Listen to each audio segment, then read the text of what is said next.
What's going on, everybody? Here with Tom here, and today I'm going to be showing you how to build Bennett's. Should be a pretty straightforward guide, so yeah, let's go and get into it. I guess to start off, Bennett's talents, obviously he is a sword user, so use a sword. I'll get more into that later about the weapon stuff, but yeah, he's a sword user. So his skill, it's basically just like unless you're going for like a DPS build, it just generates particles for your burst. And you can either just do it normally, or you can hold it down a bit and you can do more. There's level 2 and 3. This is level 2, and then give me a second. I'll show it more in the playstyle as well.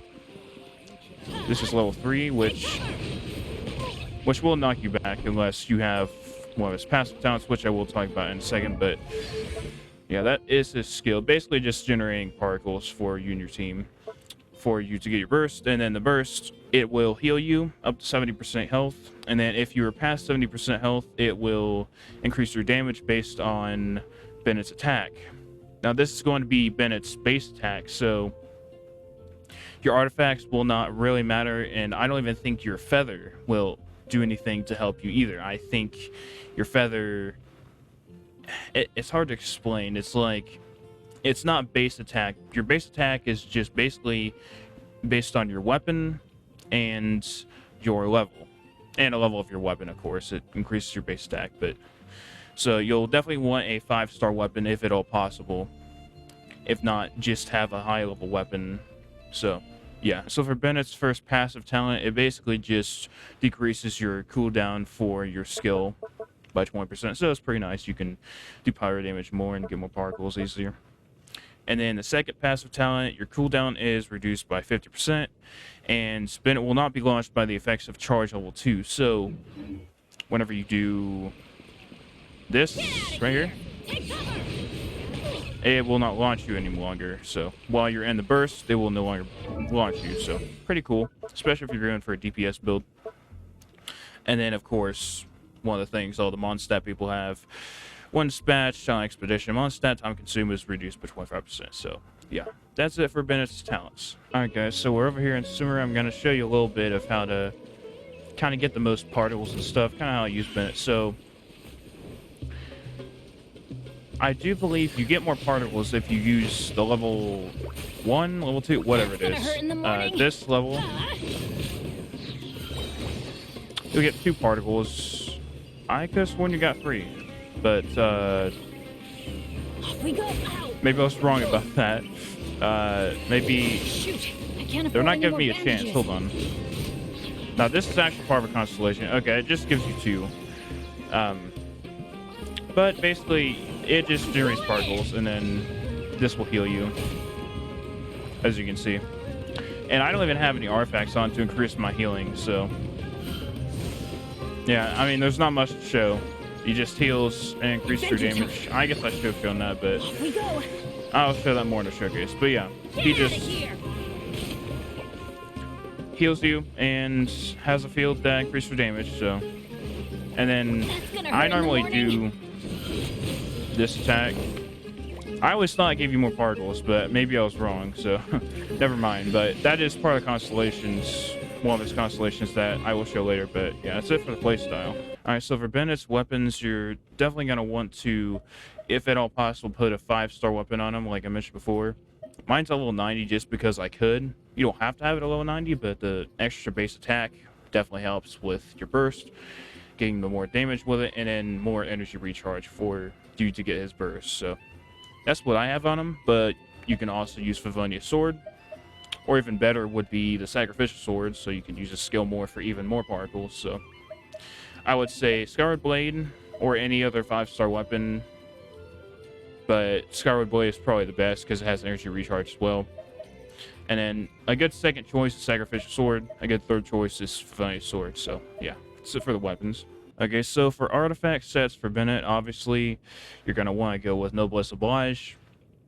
If you don't have Noblesse, well, get Noblesse because that's what I would use on Bennett. Now, if you're going for a more in-depth, I guess, DPS build and you don't really need a support Bennett, you can go for Witch's Flames. You can go for Crimson Witch Flames, but I've not personally tried out build, but if you're going for what I'm kind of going for, which is kind of supports, but on the side of having more damage with my Goblet and stuff, which I'll explain in a minute, good Noblesse Oblige. That's mainly what you want to go for. So, yeah, I mean, that's the one artifact set you're going to want to use on him. So, yeah, Noblesse Oblige for the extra burst damage and everything. So, yeah. I guess so for the artifact stats and substats, I do want to talk about the energy recharge. So, obviously, if you have an energy recharge weapon like Sour Blade, you're not going to need a lot of energy recharge, though I would look for it in your substats, but I don't think it's very necessary in your Sands of Eon. But I do have it on mine just for the extra energy recharge. But if you're going for more of a DPS build, you can go for attack percent, something like that, but I'm kind of using him more as a support. So, but yeah, you can go for crit substats. That's I accidentally got these stats. I didn't mean to get these good pieces. It's always the supports and healers I get good stats and substats for. But yeah, crit is very good, obviously, but mostly you want to go for energy recharge and stuff. Elemental mastery isn't very important. Now for the goblets, most people are probably going to do HP for healing, but I feel like it's better to do a pyro damage bonus goblet because you will get more damage, and I feel like his healing is good enough without any HP artifacts on him. Just, I don't know, I mean, mine heals about, I think 2400 per tick or per whatever you want to call it every time you get healed with his burst. So, I mean, I feel like that's good enough to where you don't need HP pieces, to where you can go for more of a DPS build. So this is what mine is. I have energy recharge, pyro damage bonus goblet, and a crit circlet. And of course, if you want more healing, sure, go for HP, go for healing bonus or HP on the circlet. But for sure on the Saiyans, I would go for ER or attack percent, but mostly probably energy recharge. You're gonna need your burst a lot, especially if you're in a spiral abyss, and you're gonna need that damage. Let's be honest, you're gonna need that damage. So yeah, that's it for the stats and substats on Bennett. So real quick, I do want to show my crit ratio to kind of show you, without even mainly going for a main DPS build. This is my crit ratio. It's not amazing, could be better, but it's not horrible. And then my energy recharge is obviously really, really high, 260%. I don't think you need that much. I would say, I don't know, maybe where did that come from? At least 180% energy recharge, somewhere around there. That would be good, you know. You don't need a whole lot of energy recharge for him, but, you know, most of the time you want to have the energy recharge high enough to where all you have to use is his skill like once, and then you'll pretty much have your burst. So that's most of what you want to do for energy recharge. Around 180, I would say, is good. So I just want to show my crit ratio real quick and energy recharge just to show you what I have. Okay, so this is one of the topics I wanted to talk about for Bennett, and probably a controversial topic a lot of people talk about with his constellations is a C6, which I'll get to in a second, but a lot of his constellations are good, honestly. If you can get him to C5 at least, that would be nice. Or really, C4. C4 is probably good. His C1 is really good. So his attack increase no longer has an HP restriction and gains an additional 20% of Bennett's base attack, which is very good. So I don't think I mentioned it in the talents section, but it will heal your character, your current character, until they're up to 70% health, and then when they're at 70% health, they will then give you an attack increase. But with this, there is no HP restriction, so you don't need to have your HP up to 70% to get the attack increase. So that's very good. That's a pretty good constellation. I wouldn't say it's a must-have, but it's nice. And then when Bennett's HP falls below 70%, his energy recharge is increased by 30%. That's a good one to have too. And of course, they'll increase the level of your burst and your skill. And then the C4, this is what I've been using. So, Passion Overlord's charge level 1 will perform a follow-up attack. This does under 35% of the second attack's damage. So, this is what it is. That extra attack right there. So it's, I don't know, it's pretty nice for a DPS build if you're going more DPS. And then that increases your burst level, I believe. And then your C6, this is what everybody talks about. So sword, claymore, or pole arm wielding characters inside Bennett's burst will gain a 15% pyro damage bonus, and their weapons are infused with pyro. Now, this isn't a bad constellation. The only thing is you cannot turn the constellation off. So if you're going for like a, I don't know, you're wanting to do different reactions, like a vaporized reaction. Well, your Hydra character is now going to do, depending on what weapon they're using. Well, I think it's all weapons, but they will be dealing pyro damage instead of Hydra. It kind of ruins certain teams, depending on what you're on. It might ruin reactions, is what I'm trying to say. Now, it can be good for certain teams. It can be bad for certain teams.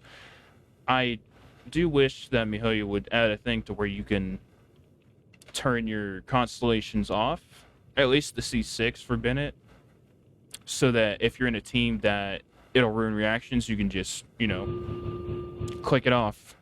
Just click it off and it won't happen anymore.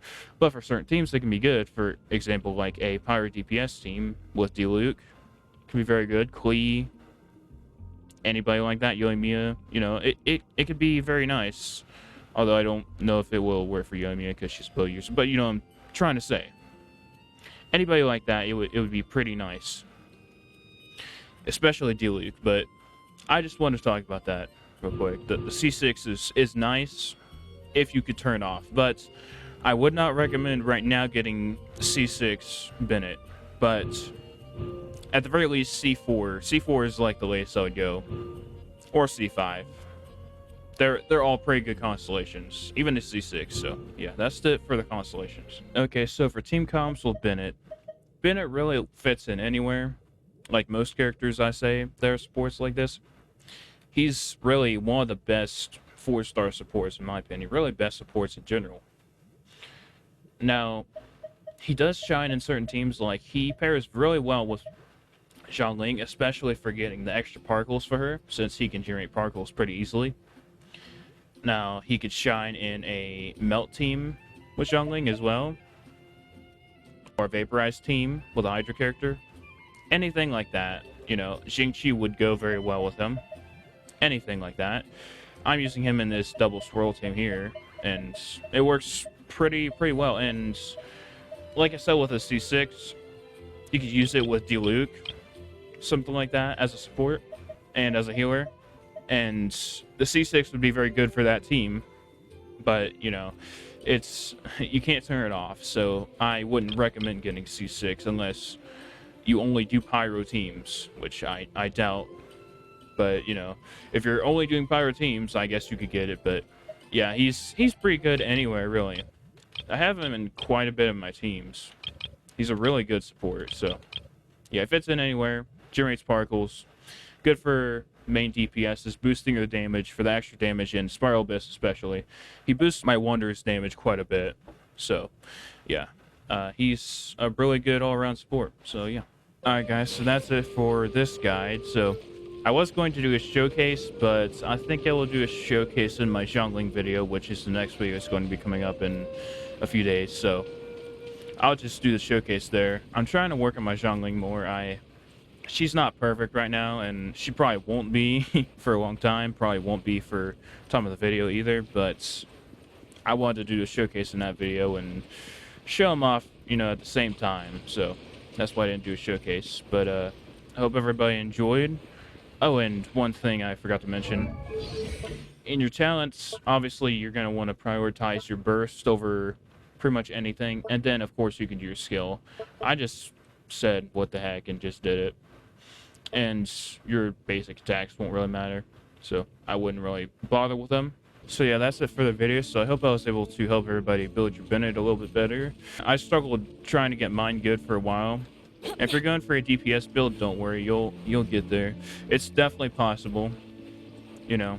And it's really fun having your Bennett do like 11,000 damage with his burst. That's how much mine does anyway, sometimes, depending on if I hit crits or not. But yeah, I hope everybody enjoyed the video. So if you did, make sure you subscribe and check out my other guides. And I will see everybody in the next video. Bye.